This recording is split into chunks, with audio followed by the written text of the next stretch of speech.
Contamos que el primer fin de semana de diciembre vuelve la Expo Cannabis a Uruguay 2025, que se celebrará los días 6 y 7 de diciembre de 13 a 21 horas en el Centro de Eventos LATU, y recibimos a su cofundadora Mercedes Ponce de León. Bienvenida. Muchas gracias. Hola para Mercedes, todos. Bienvenida. ¿Cuánto se ha instalado la Expo Cannabis en la percepción de los uruguayos en general? Bueno, en realidad la Expo acompaña un poco la regulación. Nace en el 2014 justamente con el primer año de implementación de la ley y ya van 12 años, así que ha tenido un largo recorrido de legitimación no solo en Uruguay, sino también en la región, porque hace 3 que estamos haciendo el evento en Brasil también, así que estamos recontentos también que la herramienta haya servido a nivel regional. O sea que y también lo que tiene que ver con la organización es una iniciativa regional también. Sí. Sí, el evento empezó siendo un emprendimiento uruguayo por una necesidad real dentro de un marco regulatorio de tener una plataforma de información y articulación del cannabis, y la realidad es que desde el primer año empezaron a llegar muchos extranjeros, muchos brasileros, siempre fue una experiencia muy internacional, más de lo que imaginábamos, y de ese devenir es que surgió la posibilidad de extender el evento a otras partes del mundo, y es lo que estamos haciendo, y bueno, esa es como la visión que tenemos con Victoria y Matías, que con quienes hacemos el evento, y ya tenemos el primer territorio, digamos, en donde estamos expandiendo e internacionalizando este proyecto, es en Brasil, donde se hizo recién la tercera Expo Cannabis Brasil, que tuvo 42.000 personas. Fue la verdad que un suceso, como dicen ellos. ¿Hacia dónde va todo esto? ¿Hacia dónde?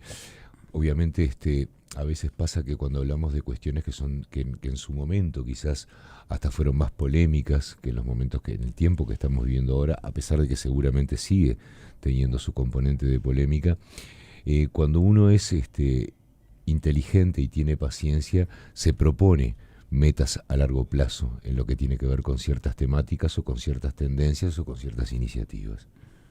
Y bueno, justamente eso es un poco lo que naturalmente está pasando con el evento, más allá de tratar de generar un servicio al sector de posicionamiento a nivel regional y no solo en un país, sino poder pensar estrategias regionales. Esta es una industria regional, aparte por las características de los marcos regulatorios, hay países que producen, países que no pueden producir, entonces una misma empresa tiene diferentes posibilidades de operación en diferentes países y se necesita la articulación de todos los países para desarrollar el sector en general. Entonces, realmente lo que buscamos con la plataforma es como justamente internacionalizar el servicio de posicionamiento y de información y de articulación, y la verdad que acompaña un movimiento que es como también mundial en esto del fin del prohibicionismo y el fin de la guerra a las drogas, ¿no? Que después de ya muchos años está más que probado científicamente que es una guerra a las personas, que es una guerra que es un fracaso, y que en realidad Uruguay, después de 12 años de regulación, también con datos de las encuestas nacionales de drogas de nuestro país, estamos viendo que la implementación a la regulación del mercado de cannabis ha tenido impactos positivos en nuestra sociedad. Por lo tanto, somos un dato fehaciente, digamos, de que la regulación es una estrategia, una alternativa pacífica a la prohibición que tiene buenos resultados. Por ejemplo, uno de estos resultados es que el promedio de la edad de inicio al consumo, o sea, de todas las personas que se inician en el consumo, el promedio antes era 18 años, o sea, había muchos menores que se iniciaban en el consumo de cannabis, y hoy, 12 años después, estamos hablando de que el promedio de inicio es 20 años, o sea, se corrió 2 años, que no es menor para una regulación que los argumentos por los cuales se trataba de que no se aprobara era porque los niños iban a empezar a consumir y iba a acercar el consumo a los jóvenes y se iba a disparar el consumo y nos iban, ¿no? Eran cuestiones ideales, moralistas, pero no estaban basados en, digamos, en datos científicos. Y Uruguay ya tiene análisis sobre el impacto de la implementación y están arrojando datos como o por ejemplo que el uso problemático de cannabis sigue siendo 2,1% antes de la ley y después de la ley. Uno de los puntos, Mercedes, que también se señala en esas evaluaciones es el tema de la educación,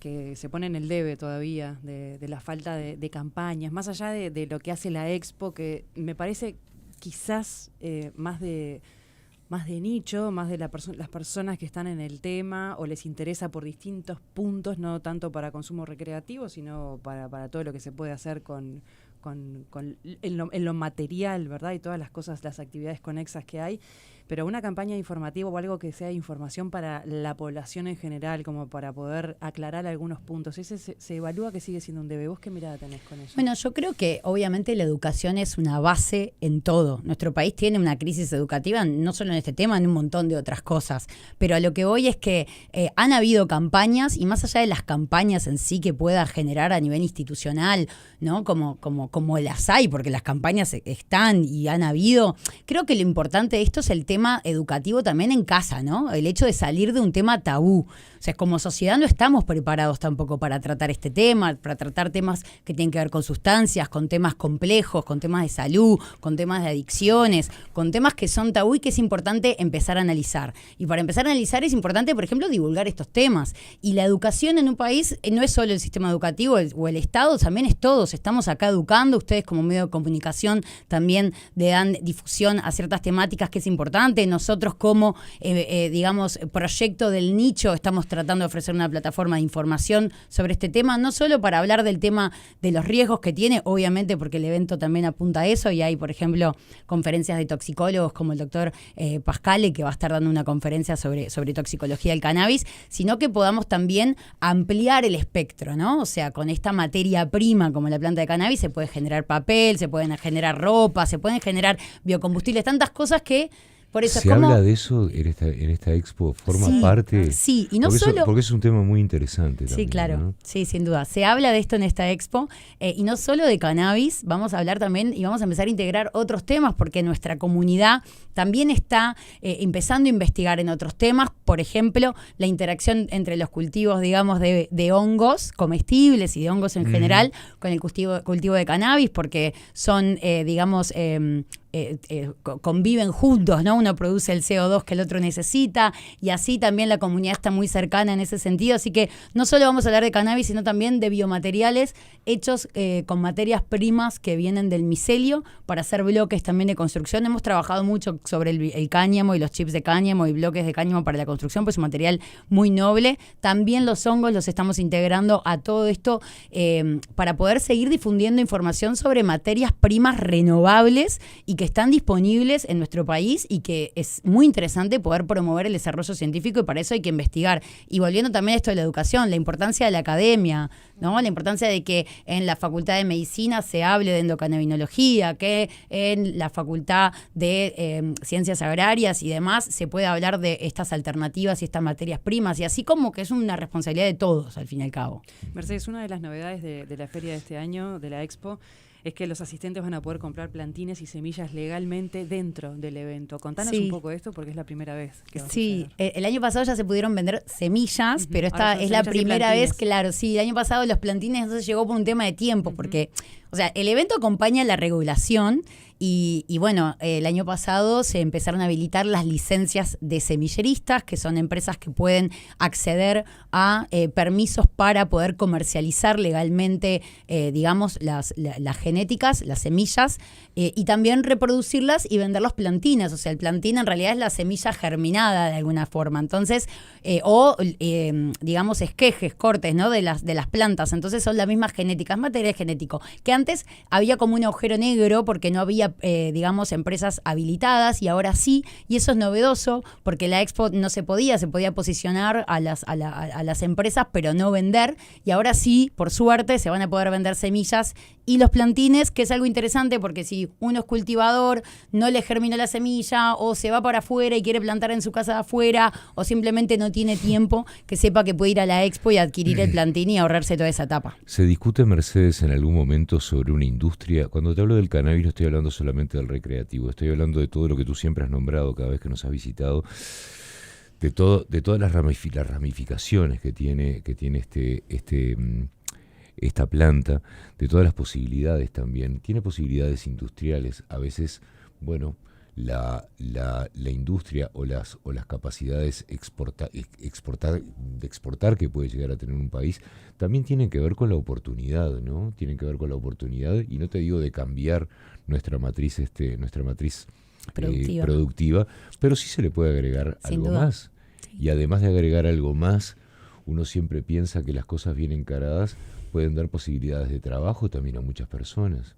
Eso ni que hablar, y la industria lo ha demostrado y cada vez más personas trabajan en este sector, y la verdad que ha tenido altos y bajos, pero en ciertas formas tiene una estructura muy sólida que se sigue desarrollando. Y es tal cual lo que decís, nuestro país es un país chico, entonces hay obviamente posibilidades de industrialización de estas materias primas enormes, pero las posibilidades industriales reales que tiene Uruguay es más que nada de diversificar su matriz productiva o de agregarle valor a la matriz productiva. Por ejemplo, no sé, doy un caso que siempre hablamos, pero que es real. Nosotros exportamos carne, ¿no? Exportamos, digamos, carne de ganado. Y bueno, el cáñamo tiene las semillas de cáñamo, los granos, digamos, son como nueces, que son la mayor fuente proteica del reino vegetal. Entonces, además de exportar proteína animal, podríamos exportar proteína vegetal. De hecho, ya hay empresas que lo producen, o incluso podríamos darle forraje a los animales, a las vacas, forraje de cáñamo, y generar un corte grass-fed con cannabis y tener un corte especial en un país donde es legal, donde la vaca se alimenta solo con plantaciones de cáñamo. Y eso sería muy interesante a nivel de investigación, a nivel de la calidad de los productos, y no es cambiar, es agregar. ¿No se ha avanzado en esa línea? Y bueno, estamos esperando que haya investigaciones, por eso es muy importante el desarrollo del conocimiento científico, y celebro que hay ahora fondos para promover la investigación en Uruguay, porque esto es clave, o sea, para que un producto se pueda desarrollar y para que un productor le quiera dar a su ganado, o sea, necesitan investigaciones, pruebas para que se animen, y bueno, a eso estamos y eso queremos promover. ¿Qué apertura hay por parte de la comunidad científica en lo que tiene que ver con estudios serios, obviamente, en lo que tiene que ver con todas estas posibilidades que vos estás nombrando, ¿no? En un mundo que además en muchos aspectos está entrando en crisis, en lo que tiene que ver con la autosustentabilidad, en lo que tiene que ver con la alimentación, en lo que tiene que ver con tantas cosas donde lo que ya estaba establecido o no ha funcionado o ha empezado a agotarse también. Sin duda, aparte en un país donde estamos invirtiendo millones o dejando de buscando o dejando que busquen, digamos, recursos no renovables como el petróleo y otros, por ahí tenemos adelante de nuestras narices una posibilidad enorme, y si toda esa plata se invirtiera en investigación, quién sabe realmente cómo podríamos aprovechar esto. Pero la realidad es que la comunidad científica sí está interesada cada vez, y aparte hay un cambio generacional y las nuevas generaciones también vienen mucho más motivadas. Cada vez hay más proyectos de tesis y demás en distintas universidades que tienen al cannabis como eje central, ahora con el Fondo de Promoción de Investigación, pero es clave la inversión en eso para poder justamente sentar las bases de lo cual después la industria se pueda agarrar para poder desarrollar productos, para poder desarrollar esquemas, ¿no? Y industrias en general, o sea, las posibilidades son enormes. ¿Qué pasa con el sistema político? ¿El sistema político ha mostrado interés en esto?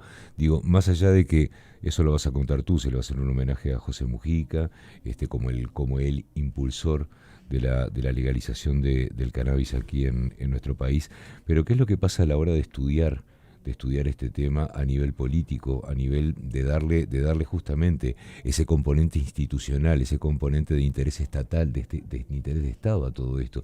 Siempre estoy pensando en lo económico y estoy pensando siempre en lo que tiene que ver con una especie de apertura, en lo que tiene que ver con mano de obra, capacitación y todas las posibilidades que da. Sí, la voluntad política es clave, y en Uruguay también se ha habido muy reflejado cómo cuando ha habido voluntad política ha avanzado el sector y toda la sociedad en cuanto a esto en adquisición de derechos y demás. La realidad es que hoy vivimos uno de los momentos más prohibicionistas en la historia del Uruguay, porque los delitos de droga no tienen, digamos, penas alternativas a la cárcel, y está habiendo una ola de encarcelamientos que antes no hubieran existido, ¿no? Entonces estamos en un momento muy represivo, pero más allá de eso, se ve en este panorama de hoy que hay una cierta voluntad política para discutir este tema, para mostrar datos, para realmente promover esta regulación y ampliar el marco. De hecho, el IRCA, el Instituto de Regulación y Control del Cannabis, la Junta Nacional de Drogas, apoyan el evento, participan del evento. De hecho, Jorge Díaz va a dar una conferencia en el evento, además del homenaje a José Mujica, que va a tener también otras personalidades del espectro político. Obviamente, también va a estar el Ministerio de Salud Pública, que eso también es interesante porque es una de las autoridades que en su momento también ha tenido ciertas resistencias con el tema y hoy está con mucha más apertura. Se ha convocado el comité y el programa de cannabis medicinal y van a participar del evento justamente con esto y también con conferencias, foros, talleres. O sea, la idea del evento justamente es abrirle la posibilidad a las autoridades para poder aprovechar la plataforma para marcar un poco la línea política, y el evento es declarado de interés nacional. O sea, tiene declaraciones de interés de los ministerios. O sea, que venimos trabajando en la institucionalidad muy importante para nosotros. Mercedes, quería preguntarte eso mismo, por el uso medicinal. ¿Qué atención se le presta a esto en la Expo? Bueno, es uno de los ejes centrales del evento. A lo largo de los años el evento ha variado y la industria medicinal ha variado en el Uruguay, en la incidencia o en el impacto dentro de lo que es la feria de stands en general, pero tenemos desde el año 2015 el consultorio de orientación en cannabis medicinal, que va a estar atendido este año también por doctores de la Sociedad Uruguaya de Endocannabinología, que están coordinando el espacio, que es un espacio gratuito, o sea, con la entrada al evento no tiene un costo adicional y que habilita que las personas que quieran tener una consulta con un médico, un minuto para hablar, 15 minutos, igual son unas consultas, ¿no? Que pueden agendar hora y hablar en la Expo con un médico. No es un consultorio de receta, sino es un consultorio de orientación para que las personas que quieran saber un poco más de cannabis y no tengan acceso puedan hablar con médicos sobre esto. Y bueno, y además va a estar... Que no está recomendado para todas las patologías o se recomienda para algunas muy específicas, entonces ahí es una instancia por lo menos para consultar, a ver, tengo esto, se puede, no se puede, que se aconseja y demás. Exactamente, es un tema clave y nosotros hacemos el evento, entonces viabilizamos y ponemos a disposición a médicos especialistas que puedan ser los que hablen con las personas. Y además tenemos varias conferencias, ya como decía, sobre toxicología, sobre los riesgos en cuanto al consumo de cannabis, o también el foro de cannabis medicinal con referentes de la Universidad de la República, de las asociaciones de pacientes, del Ministerio de Salud Pública y de la Sociedad Uruguaya de Endocannabinología también. Mercedes, ¿cómo hacemos para asistir? Para ir a Expo Cannabis pueden adquirir sus entradas en Red Tickets. El evento es el sábado 6 y el domingo 7 de diciembre en el Centro de Eventos Latu de 13 a 21 horas. Y está toda la información obviamente en nuestra web y en nuestras redes sociales Expo Cannabis Uruguay. Genial. Mercedes, muchísimas gracias por esta visita y por estos minutos otra vez. Muchísimas gracias a ustedes, que tengan una linda tarde. Gracias, Mercedes, igualmente.